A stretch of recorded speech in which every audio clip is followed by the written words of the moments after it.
তুলে ধরলাম। এটা হচ্ছে দক্ষিণেশ্বর। আপনারা জায়গাটা দেখবেন, কত সুন্দর জায়গা। জায়গাটা আমার খুবই পছন্দ। তো আমি জায়গাটা ছাড়তে পারছি না এই কারণে। এই জায়গাটা আমার খুবই পছন্দ, এই কারণে আমি জায়গাটা ছাড়তে পারি। তাহলে আমি আবার কাজের জায়গায় চলে এলাম। দেখতেই পাচ্ছেন, আপনাদেরকে একটা ভিডিও তুলে ধরলাম। জায়গাটা কত সুন্দর, রোমান্টিক, দেখেন কত সুন্দর জায়গা।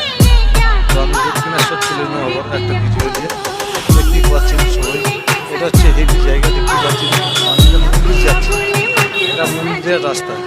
আমাদের দক্ষিণেশ্বর মন্দির, এটা দক্ষিণেশ্বর মন্দির যাচ্ছে একবার সোজা। খুব সুন্দর, দেখতেই পাচ্ছেন কত লোক।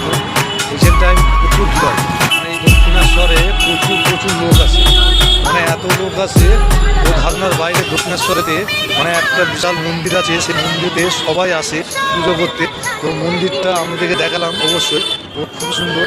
আমরা দেখতেই পাচ্ছেন, এই যে দেখতেই পাচ্ছেন সব। হ্যাঁ, খুবই সুন্দর জায়গা। দেখতেই পাচ্ছেন আমাদের মন্দির, আপনাদেরকে দিয়ে তুলে ধরলাম। হেভি জায়গা। যদি ভালো থাকে অবশ্যই একটা লাইক করবেন। তো কমেন্ট না করলে হবে, একটা লাইক করবেন যে জায়গাটা সত্যিই কি ভালো কি খারাপ আপনারা বলবেন। ঠিক আছে, ভালো খারাপ বলবেন। তো আমি জায়গাটা তুলে ধরলাম। দেখতেই পাচ্ছেন তুমি রাস্তায় মনে চাপেতে আমি ভিডিওটা করছি, গাড়ি যাচ্ছে। দেখতে পাচ্ছেন সুন্দর জায়গা।